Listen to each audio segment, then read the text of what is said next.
것 같은데 제가 입어도 잘 어울리겠습니다. 예. 제가 입어도 잘 어울리겠습니다, 단장님. 예? 무슨 뜻인지 아시는 분들은 예?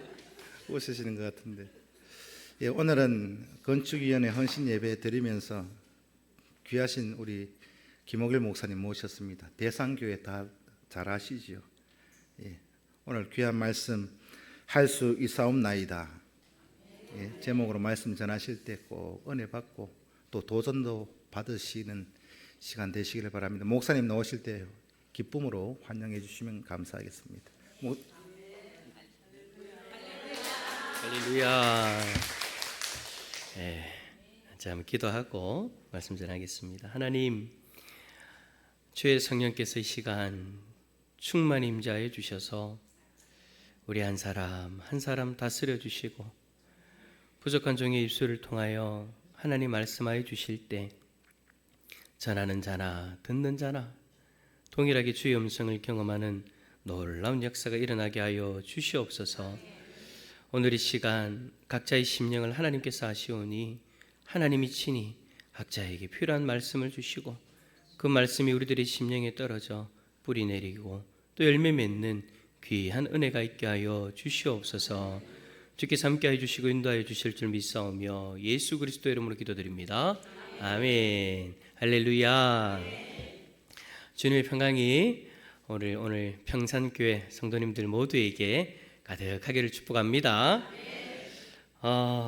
제가 예전에 한번 목사님 오실 땐가 그때 한번 교회 와보고 오늘 처음 오는데 교회가 너무 아름답게 또 잘 정비되어지고 또 우리 성도님들 모습을 보니까 너무 밝은 모습들이 보이는 것 같아서 참 너무 감사하고 또 하나님께서 참 역사하고 계시는구나 하는 것을 느낄 수 있어서 너무나도 감사한 마음을 가지게 되어집니다. 오늘도 하나님 주신 귀한 말씀을 통해서 다시 한 번 더 힘을 내고 주님 앞에 귀하게 쓰임 받는 우리 성도님들 다 되시길 축복합니다. 자, 오늘 말씀의 제목은요, 할 수 있사옵나이다입니다. 자, 여러분, 오늘 말씀은 우리가 잘 아는 그런 성경의 본문이죠. 여러 성경들 중에 우리 주일학교 아이들도 잘 아는 그런 어떤 사건이 나오는 성경입니다. 바로 오병이어의 사건이죠. 예수님은 자신을 따르는 사람들에게 하나님 나라의 일들을 이야기하시고 그들의 병들을 고쳐주시고 하루 종일 그들의 문제를 해결해 주시고 말씀하시고 함께 하시면서 그렇게 보내셨어요. 왜 그렇게 하셨는가? 예수님의 마음에는 항상 그들을 향한 불쌍히 여기는 마음이 있으셨기 때문에 한 영혼이라도 더 만나고 한 영혼에게 더 말씀을 가르치시고 한 영혼이라도 문제를 해결해 주시기 위해서 그렇게 예수님은 그렇게 노력을 하셨던 거죠. 그렇게 하다 보니까 시간이 가는 줄은 몰랐어요. 날이 저물러 가는데 예수님이 시간 가는지도 모르고 막 그렇게 하고 있었어요. 여러분 한번 상상해 보세요. 예수님이 그들에게 말씀하시고 병자들을 고쳐주셨을 때 여러분 그 모습이 과연 어땠을까요? 여러분 예수님 주위에 사람들의 숫자가요 최소 5,000명이에요. 남자만 5,000명이에요. 거기다가 자녀들, 배우자들 숫자까지 합치면 여러분 그 수가 대단한 거죠. 제가 예전에 사역했던 교회에 예배를 드리면 자리에 다 앉으면 거의 한 3,000명이 넘는 그 정도의 좌석의 예배당이었는데 여러분 앉아 있으면요 그 숫자에 그 압도되는 그런 것들이 있거든요. 와, 그런데 여러분 남자만 5,000명이에요. 그것도 여러분 건물이 아니에요. 평지에 사람들이 쫙 앉아 있는 거예요. 야, 얼마나 대단합니까? 그런데 예수님이 그 가운데 딱 앉으셔가지고 말씀을 전하세요. 5,000명이나 넘는 사람들에게 어떻게 그 소리가 전달되어졌을까? 우리의 사람의 어떤 방법으로 생각으로 도무지 상상이 되지 않지만 예수님이 가지고 있는 그 신적인 능력으로 말씀하실 때 그 한 사람 한 사람에게 그 말씀이 다 들려준 줄 믿습니다. 그렇게 주위에 앉아서 말씀을 전하시고 한 사람 한 사람 만져주시고 병을 고쳐주십니다. 여러분 그때 예수님의 표정이 어땠을까요? 성경에서는 그 부분에 대해서 언급은 하지 않지만 예수님이 그 영혼들을 어떻게 생각하시는지를 우리가 알고 있으니까 이러진 않았을 거예요. 아유 힘들어라 고마웠나? 이거는 아니었을 거예요. 예수님이 그들을 사랑하시니까 그들을 불쌍히 여기는 마음으로 한 사람 한 사람 그렇게 만져주시니까 여러분 예수님의 그 표정이 얼마나 기쁨으로 가득했을까. 그리고 어떨 때는 안쓰러운 마음, 불쌍히 여기는 마음이 그 표정 가운데 다 그렇게 표현되어졌겠죠. 그들에게 말씀을 전하시고 병을 고쳐주신 우리 예수님은 저는 그렇게 생각해요. 그 순간만큼은 정말 세상의 어느 누구보다도 더 행복한 사람이다. 자신이 사랑하는 이들의 문제를 해결해 주고 계시니까 예수님만큼 행복한 사람이 그 어디 있겠습니까? 그런데 그런 예수님을 바라보면서 근심에 휩싸인 사람들이 있었어요. 그들이 누구냐? 놀랍게도 예수님의 제자들이에요. 왜 예수님의 제자들이 근심을 가졌느냐?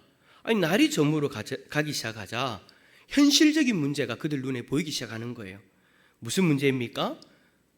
야, 이 많은 사람들 밥을 어떻게 주노? 저녁 식사를 어떻게 하노?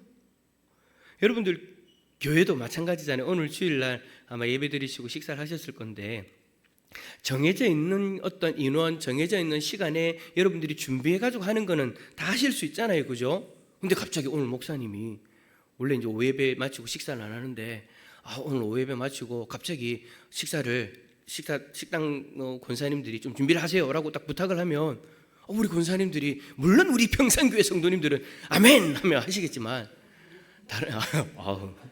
다른 교회 성도님들은요 어떻게 하겠어요? 다른 사람들은 난리가 날 거예요. 목사님 뭐가 있어요 도대체? 음식 주일날 점심거밖에 준비 안 했는데 쌀은 뭐 그냥 이따 치더라도 식자재가 있어야 될 거 아니에요? 뭘 먹어야 될 거 아니에요? 국이라도 있어야 될 거 아니에요? 막 하면서 근심을 하면서 어떻게 해결하냐고.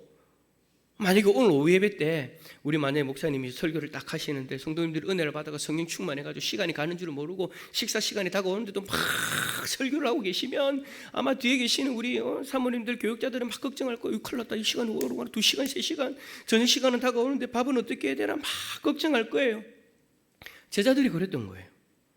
이 많은 사람들 5천 명이 넘어가는 그 사람들을 어떻게 먹이냐.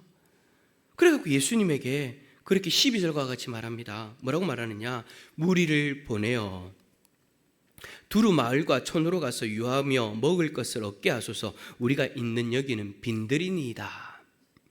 자, 제자들이 고민을 한 거죠. 그래서 이 많은 사람들을 어떻게 먹여야 되나 고민을 하다가 그들 나름대로 식사를 해결할 수 있는 방법을 제시하는 거예요. 그게 뭐냐? 각 사람들을 마을로 보냅시다. 그래서 우리가 이 많은 사람들을 먹일 수 없으니까 각자가 가지고 있는 돈으로 식사를 해결하도록 합시다 라는 거였죠. 여러분 우리가 생각해도 이 정도가 여러분 합리적인 방법이지 않겠습니까? 아마 여러분들도 아까 제가 앞에서 이야기했던 것처럼 그런 일이 일어나면 목사님 교회에서 식사 안 해도 됩니다. 그냥 잠시 나갔다가 오늘 우리 모여서 찬양하고 말씀 듣고 하는 게 너무 좋으니까 우리 그냥 집에 가기 싫으니까 저녁까지 합시다. 근데 저녁 식사는 우리 나가가지고 식당도 많은데 가서 식당 알아서 밥 먹고 모여가지고 다시 우리 찬양하고 말씀 들읍시다. 그런 놀라운 일이 일어날 줄 믿습니다. 네. 모이고 싶어가지고 말이야. 예배 드리고 싶어 말이고 그죠? 근데 어쨌든 제자들이 그 얘기하고 있는 거예요. 우리가 생각해도 이 제자들이 예수님에게 제시하는 이 방법은 가장 합리적인 방법인 거예요. 그런데 그 합리적인 방법을 제자들이 이야기하고 있는데 예수님이 말씀하시는 것은 정말 황당한 명령이죠. 그 명령이 뭡니까? 13절에 보니까 너희가 먹을 것을 주라.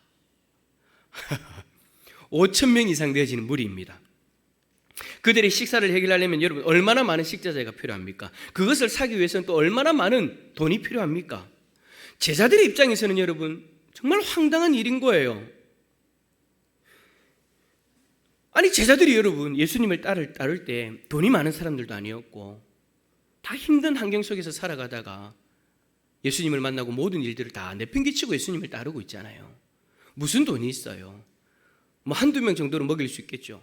5천 명이 넘는 숫자예요. 그러니까 예수님의 이러한 말씀을 듣게 되어지는 이 제자들의 입장에서는 정말 당황스러운 말씀이다라는 거죠. 제가 만약에 그 자리에 있었다면요. 죄송합니다. 목사라는 타이틀을 일단 내려놓고 김옥일이라는 사람이 만약에 그 자리에 있었다면 예수님이 원망스러울 것 같아요. 예수님 내 사정 뻔히 아시잖아요. 예수님 정말 무책임하십니다. 예수님이 좋아서 예수님이 사랑해서 이 사람들 다 모아놓고 그들이 문제를 해결하시고 예수님이 사역이라고 그렇게 하고 계시는데 이제 와서 왜 우리에게 너희들이 알아서 먹여라고 그렇게 이야기를 하십니까? 우리가 무슨 돈이 있다고, 무엇을 할 수 있다고, 무슨 능력이 있다고 그렇게 원망스러우면서 그런 말들을 할 것 같아요. 근데 여러분, 이 말이 저의 말로만 끝나는 것이 아니라 제자들도 그렇게 이야기를 해요. 13절 말씀 한번 성경 보면서 읽어볼까요? 13절입니다. 시작. 예수께서 이르시되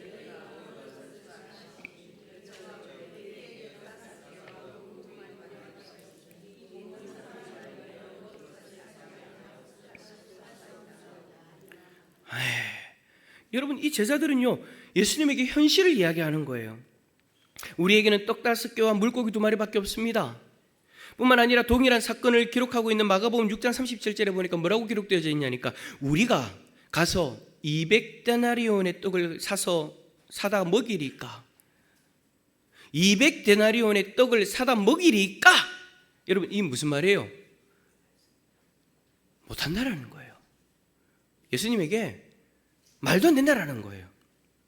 제자들은 지금 어이없어서 예수님에게 지금 반문하고 있는 거죠. 그러니까 예수님의 이러한 요구는 제자들의 입장에서는 현실적으로 불가능하다라는 그런 이야기인 거예요. 그래요, 여러분, 제자들의 능력으로는 되지도 않는 일이었어요. 그래서 그들은 이야기하는 거예요. 할 수 없나이다. 제자들은 예수님에게 고백합니다. 대꾸합니다. 할 수 없나이다. 사랑하는 평산교회 성도 여러분, 우리도 제자들과 같은 그런 이야기들을 할 때가 많이 있지 않습니까? 나는 못해요. 하나님이 나에게 어떤 것을 요구하실 때 말씀을 듣거나 말씀을 묵상하거나 그리고 기도하는 그 가운데에 예배를 드리는 가운데에 하나님이 우리들의 마음 가운데 감동을 주실 때가 있죠.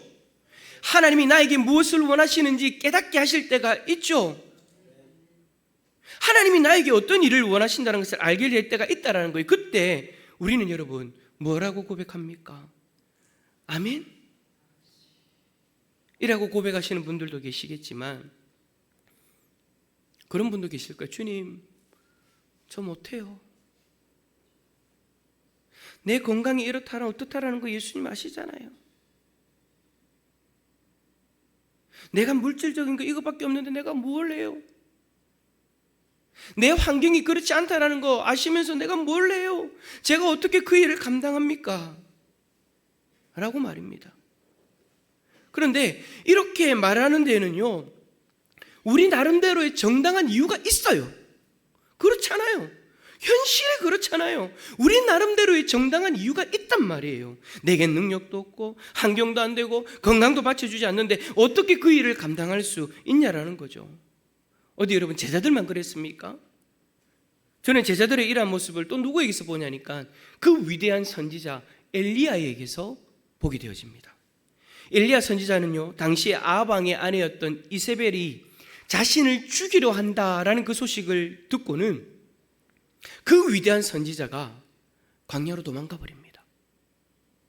그리고는 로뎀 나무 아래에서 그렇게 고백합니다. 열왕기상 19장 4절에 자기 자신은 광야로 들어가 하룻길쯤 가서 한 로뎀 나무 아래에서 앉아서 자기가 죽기를 원하여 이르되 여호와여 넉넉하오니 지금 내 생명을 거두시옵소서. 나는 내 조상들보다 낫지 못하니이다 하고. 엘리야가 여러분 왜 그렇게까지 고백하는 걸까요? 이 엘리야에게도 여러분 합리적인 이유가 있었어요. 누구나 들어도 다 그래 그럴 수밖에 없지 라고 이해되어지는 이유가 있었단 말이에요. 그 이유가 뭐냐? 이세벨이라는 사람이 어떤 사람이냐? 바알 숭배자입니다. 우상을 섬기는 숭배자예요. 그런데 북이스라엘의 아합 왕과 결혼한 이유가 뭐냐? 결혼한 이후에 이스라엘 전역에요 자신이 섬기는 그 바알 신상의 그 산당을요 다 치워버려요. 그리고 나서 무슨 일을 하느냐? 여호와를 섬기는 여호와의 선지자들을 찾아가 죽여버려요. 당시에 여러분 오바댜가 선지자 100명을 숨겨주지 않았더라면 그 땅의 선지자들이 모두 죽을 수 있는 그런 상황이었어요. 그러니까 여러분 이세벨은요 선지자들을 죽일 만큼 선지자들을 죽이는데도 불구하고 그 순간 살아남고 아무 일도 없는 그런 사람이었어요. 그러니까 우리가 보기에는요, 와, 어떻게 저런 일을 하고도 아무렇지도 않노? 마치 드러나는 그 결과만 놓고 봤을 때는 마치 저 사람이 하나님보다 더 대단한 것처럼 보이는 그런 사람인 거예요. 그런데 그런 사람의 타겟이 되었다고 하니, 내 이놈의 엘리야 죽일 거야 하고 작정을 하고 지금 엘리야를 찾으러 온다고 하니, 엘리야가요 더 이상 선지자 노릇을 할 수 없으니 자신의 생명을 거두어 달라고 하나님 앞에서, 나 할 수 없으니까 하나님 차라리 나 그냥 데리고 가세요 라고 그렇게 요구하고 있는 거예요. 저는요 솔직히 엘리야 이 마음요 어느 정도 이해합니다. 참 당스러우시죠? 목사가 그 마음을 이해하면 어떡하나. 근데 여러분, 저도 인간이잖아요. 저도 솔직히 여러분 그 마음을 이해를 해요. 왜냐하면 저도 한때 그랬기 때문이에요. 제가요 하나님 앞에 목회자로 부르심을 받을 때 저도 제자들이나 엘리야처럼 하나님 앞에 뭐라고 고백했냐면요, 할 수 없어요 하나님, 저 못해요 하나님. 제 입장에서는 여러분 할 수 없다고 이야기할 만한 정당한 이유들이 있었어요. 한번 들어보실래요? 저는요 환경적으로 불가능했어요. 믿지 않는 집안의 장손이었어요. 저희 집안 아무리 탈탈탈 털어가고 다 뒤져봐도 믿는 사람 저밖에 없었어요. 장손인데, 앞으로 제사를 이끌어가야 될 사람인데, 아무도 없는 그 상황에서 여러분 교회를 다니는 것만 해도 기적이었어요. 항상 집안의 반대에 부딪혔어요. 어머님 몰래, 부모님 몰래 가야 했어요. 그러다가 부모님이 눈치를 딱 채시고는, 왜냐하면 같은 이제 저희 집이 있는 그 동네에 있는 교회를 가니까 동네 어르신들이 이제 지나가면서 저를 보는 거예요. 그럼 어떻게 하겠습니까? 저희 어머니한테 가서 호길이 큰일 났다, 교회 가더라 라는 말씀을 어머님이 들으면, 아버지 들으시면 난리가 나는 거예요. 니 그래가지고 시골에 계신 할머니 할아버지 알면 난리 난대. 제 할머니가 무서웠어요. 하면 그러니까 그 말을 들으면 덜덜덜 떨리는 거예요. 그래서 제가 어릴 때 초등학교 때 교회를 이제 친구 따라서 가면, 제가 고향이 부산 해운대예요. 옛날에 해운대는 여러분 지금 해운대하고 완전 다릅니다. 완전 시골이에요. 해운대에서 여러분 제가 안 가본 교회가 없습니다. 왜냐하면 한 주 두 주 가다가 소문나서 호기릭 하면 못 가고, 또 그러다 몇 주 뒤에 또 다른 데 교회 가고 또 가고 호기릭 하면 또 못 가고, 그래가지고 여러분 제가 저희 동네를 벗어나서 다른 동네까지 가본 사람이에요. 근데 여러분 그래서 여러분 좋은 게 뭐냐면, 책받침을 많이 모았어요. 우리 어르신들 다 이해를 하실 거예요. 우리 제가 이제 주일학교 때만 해도, 옛날에만 해도 여러분 교회 가면 뭐 줬어요? 지우개 주고 책받침 주고 막 그랬잖아요. 그러니까 교회 책받침이요 세요. 무슨 말이냐면, 옛날에 이 책받침 깨기가 있었거든요. 목사님 아실 거예요. 책받침 깨기가 있었거든요. 그러니까 교회 책받침 갖고 딱 깨면, 우와, 교회는 심의를 기울여서 만들기 때문에 이게 힘이 세요. 온 교회 책받침을 다 들고 가가지고 그렇게 했었어요. 그만큼 교회를 막 다니다가 어느 날 이제 해운대 교회라는 제 모교회를 갔는데, 이제 그때 중학교 때 잠시 다니다가 친구한테 좀 상처받는 말을 하고, 교회 왜 다니냐고 물어보길래 난 찬양이 좋아서 교회 가라고 이야기했더니, 그럴 거면 교회 오지 말아라는 거예요. 하나님을 믿으려고 교회 오는 거지, 예수님을 믿으려고 오는 거지, 찬양이 좋아서 교회 오는 건 안 된다라는 거예요. 그 말에 상처를 받아가지고 바로 교회를 끊었지 않습니까? 그러다가 고2 때 다시 친구가 교회 무슨 행사고 한다고 해가지고 갔어요. 근데 거기서 하나님이 저를 붙잡아 주신 거예요.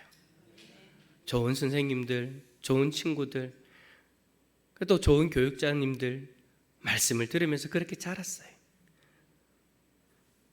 집안 환경은 전혀 안 되는데 거짓말을 하면서도 그렇게 갔던 사람이에요. 수련회를 가잖아요. 수련회를 가면 제 친구를 데리고 가요. 데리고 가서 뭐라고 부모님께 이야기하냐면, 어머니 아버지 제가 3박 4일 동안 공부 좀 하다 오겠습니다. 이 친구의 삼촌 집에 갔다 오겠습니다.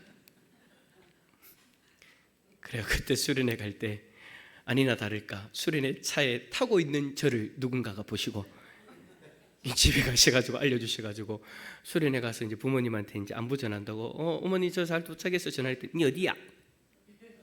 난리가 난 거예요. 그래 그 친구 그 다음부터 저희 집에 한 번도 못 왔어요. 교회 간단한 이야기만 들려도 안 되는 집안이에요. 아직도 기억나요. 절에다가 제 이름 기와장에다가 제 이름 딱 적어갖고 그 하는 거 있잖아요. 제가 어릴 때는요 절밥이 제일 맛있었어요. 여러분 옛날에 절에 다니신 분들은 아시죠? 거기 한번 끄덕여 보세요. 좀 목사도 교회 다니, 뭐 절에 다니. 지금이 중요한 거지 뭐. 절에다가 이름까지 적어 올렸던 사람이에요. 교회를 다닌다고 하면 난리가 나요. 교회만 다녀도 난리가 나는데 목회자로 부르심을 받은 거예요. 그것도 언제 부르심을 받았냐면요. 교회 다니고 나서 1년 뒤에 고3 때 하나님이 저에게 그런 마음을 주셨어요. 여러분 제가 교회를 압니까? 1년 교회 다녀서 무슨 교회를 압니까? 무슨 말씀을 제대로 알고 있습니까? 그냥 교회가 좋아서 예배 드리는 게 좋아서 그렇게 가다가 하나님 믿음 주셔가지고 믿음 생활 시작하게 되어졌는데 감사하게도 뜨겁게 진짜 신앙생활 했어요. 그래서 하나님 앞에 하나님 나 어떤 꿈을 가져야 돼요? 무엇을 해야 돼요? 라고 그렇게 기도할 때 하나님이 다 마음에 감동을 주시는 거예요. 어느 날 학생부가 모여가지고 기도회를 하는데 그때 말씀을 나눌 때 하나님이 주시는 그 감동이 있는 거예요. 그때부터 기도하기 시작하는데 고3 때 여러분 야간 자율학습이라고 저녁 10시에 마치는데 그거 마치고 나서 매일마다 저녁에 교회에 성전 건축하고 있을 때 지하에 내려가가지고 보일러실에서 친구 둘이 하고 같이 기도했었어요. 그때 하나님이 네 목회해야 된다 그 마음을 주신 거예요. 그때요 저는요 하나님 앞에 할렐루야 하나님 저에게 꿈을 주셔서 감사합니다가 아니고 창피한 고백이지만 하나님 저 못해요. 할 수 없어요 하나님. 저는 이런 이유들이 있잖아요. 이런 이유들 때문에 안 되잖아요. 할머니 할아버지를 어째 봅니까? 그 대단한 삼촌들을 어떻게 봅니까? 어머니 아버지를 어떻게 설득해야 됩니까? 아들이 장손이 이 길을 간다고 하면 분명히 어떤 반응을 하실지 눈에 선한데 하나님 할 수 없습니다. 여러분은 어떻습니까? 주님이 여러분들에게 원하시는 것들이 있잖아요. 그 주님의 말씀 앞에서 그 주님의 뜻 앞에서 혹시 제자들처럼 나는 할 수 없습니다. 엘리야처럼 차라리 죽여주십시오. 이 부족한 앞에 있는 종처럼 이런저런 이유 때문에 나는 할 수 없습니다라고 그렇게 이야기하고 있지 않습니까? 그런데 그렇게 이야기할 때는 분명한 이유가 있죠. 우리가 들어도 납득할 만한 그런 충분한 정당한 이유들인 거예요. 그런데 말입니다, 그렇게 말하는 여러분들이나 저나 엘리야나 제자들이나 똑같은 공통점이 하나 있는데 그것이 무엇인지 아시나요? 그 공통점은 우리 모두가 그 말을 하기 이전에 하나님의 능력을 경험하였다라는 사실입니다. 여러분 제자들을 보십시오. 제자들은 오병이어 사건 이전에 그들 스스로가 여러 마을을 다니면서 복음을 전하고 병을 고치는 그런 놀라운 능력과 권위를 경험했었습니다. 이런 군봉왕 헤롯이요 심히 당황할 정도다라고 그렇게 성경은 기록하고 있어요. 제자들이 행한 그 놀라운 일들로 말미암아 사람들은요 죽은 요한이 살아났다라고 이야기하고 엘리야가 나타났다라는 그런 이야기까지 했었어요. 옛 선지자 한 사람이 다시 살아났다라는 그런 이야기들을 할 정도였어요. 그런 놀라운 일을 경험하고도 그들이 하는 말이 뭐예요? 할 수 없사옵나이다. 엘리야는 어때요? 광야로 도망가기 전에 그는 바알 선지자 450명과 기도의 대결에서 이긴 사람입니다. 당시 여러분 3년 6개월 동안 비가 오지 않았는데 갈멜산에서 각자의 신에게 기도하여 비를 내리게 하자라고 그렇게 대결하게 되어지죠. 그때 엘리야 선지자는 바알 선지자들 다 죽여버리고 하나님이 비를 내리시는 기적을 경험했습니다. 그런데 이세벨 그 사람이 자신을 죽이려고 한다는 그 일로 인하여서 그가 하는 말이 뭐예요? 더 이상 할 수 없다라는 거였어요. 그 놀라운 기적, 바알 선지자도 그렇게 기도했을 때 비가 안 내렸는데 하나님 앞에 기도했더니 하나님이 비를 내려주시는 그 놀라운 기적을 경험하고도 광야로 도망가가지고 자신을 죽여달라고 이야기하고 있는 거죠. 여러분, 우리는 어떻습니까? 우리는 죽을 수밖에 없는 죄인이 구원받는 놀라운 기적을 경험한 사람들입니다. 우리는 하나님을 섬기지 않았습니다. 죄의 종노릇하면서 하나님을 떠나서 지옥을 향해 달려갔던 사람들이지 않습니까? 그런 우리가 예수 그리스도 때문에 2000여 년 전에 이 땅에 오신 예수 그리스도, 그분이 죄인인 우리를 위해서 십자가에서 자신의 생명을 대신 내어 주셨어요.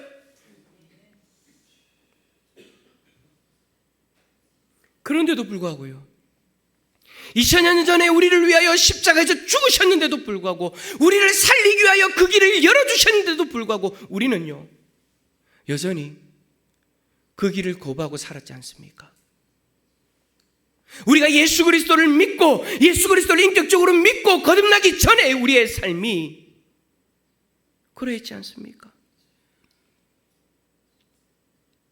죄인인 우리를 살리기 위해 자신의 생명을 내어주셨는데도, 그런데도 불구하고 우리는 예수님을 믿지 않았습니다. 거부했습니다. 그렇게 살았습니다. 그런 우리를 하나님 불쌍히 여기셔서 성령 하나님을 우리에게 보내주시고 예수 그리스도를 나의 구원자로서 영접할 수 있는 믿음을 선물로 주셨습니다. 나는 도무지 믿을 수 없는 사람이었습니다. 우리는 도무지 하나님을 섬길 수 없는 사람들이었습니다. 저는 제 자신만 돌아봐도 제가 예수 그리스도를 믿는 것은 기적이다라고 이야기를 합니다.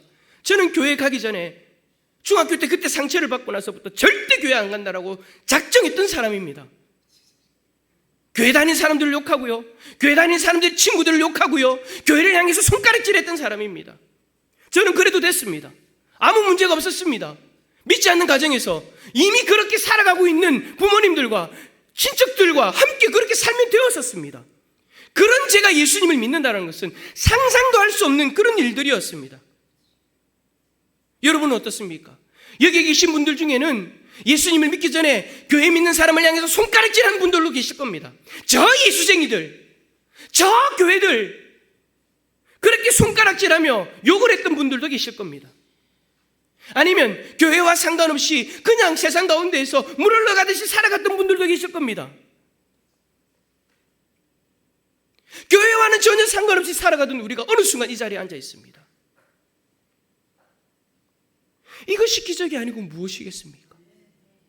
교회를 향해서 닫혀있던 마음을 가지고 살아갔던 우리가 어느 순간 이 자리에 앉아서 예수 그리스도를 믿고 하나님의 백성이라고 오늘 오후, 주일 오후에, 이 좋은 날, 이 오후에 이 자리에서 하나님을 예배하고 있으니 여러분, 이것이 기적이 아니면 무엇이 기적이겠습니까?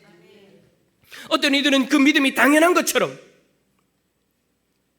내가 예수 그리스도를 믿고 구원받은 것이 당연한 것처럼 그렇게 살아가는데, 여러분, 당연한 것 아닙니다. 하나님이 은혜를 주시지 않았다면, 하나님이 우리에게 구원의 기적을 행하지 않으셨다면 우리는요 하나님과 상관없이 살아갔을 사람일 거예요. 그런 우리가, 우리의 생각이, 우리의 마음이 바뀌어져서 이 자리에 있잖아요. 그 대단한 사람들이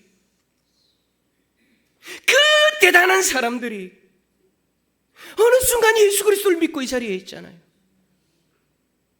이것이 기적이 아니면 도대체 무엇이 기적이겠습니까?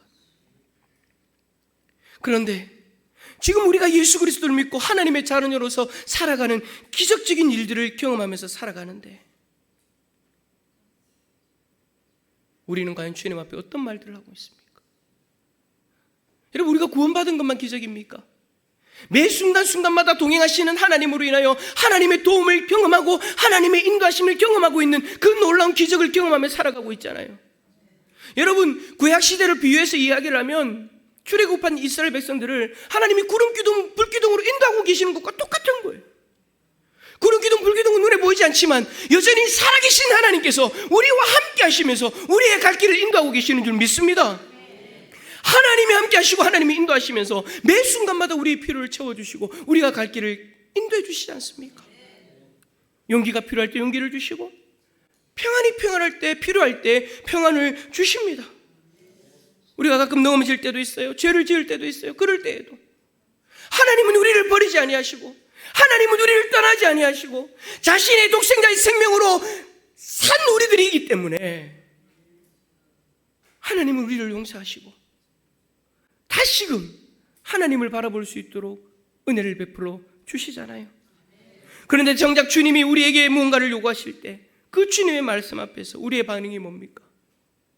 혹시 저는 할 수 없습니다. 나는 할 수 없습니다. 이지 않습니까? 물론 여러분 그 이야기를 하기 전까지 각자 합리적이고 정당한 이유들이 있을 것입니다. 그런데 그 합리적이고 정당한 이유가 과연 앞서 우리가 경험했던 그 기적에 이미 경험하고 있던 그 기적에 부끄러운 이유이지 않습니까? 제자들은 할 수 없다라고 말한 다음에 곧장 자신들이 그 합리적이고 정당한 이유가 얼마나 부끄러운 생각이었는지 깨닫게 되는 일을 경험하죠. 예수님께서 제자들이 들고 온 오병이어를 가지고 축사하시고 떼어 제자들에게 주십니다. 그리고 제자들이 무리에게 나눠줍니다. 그 자리에 있던 그 많던 사람들 다 배불리 먹고 12바구니가 남게 되어집니다. 분명 전까지 제자들 안에는 합리적이고 정당한 이유가 있어서 할 수 없다라고 거부했었습니다. 그래서 예수님의 요구를 묵살했던 이들입니다. 그런데 이제 바구니를 들고 투덜투덜거리면서 나눠주는데 하나를 꺼낼 때마다 고개가 숙여지는 거예요. 할 수 없는데, 아니 할 수 없었는데, 아니 할 수 없을 것 같은데 그 바구니가 채워지고 채워지는 거예요. 엘리야도 마찬가지였습니다.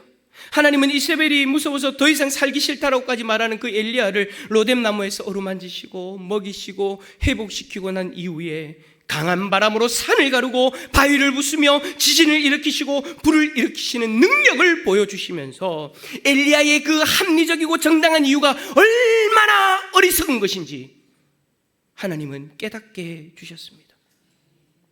사랑하는 성도 여러분, 하나님의 명령에 순종하지 못하게 하는 우리 안에 있는 그 합리적이고 정당한 이유들이 하나님 앞에서는 얼마나 어리석은 이유인지 모릅니다.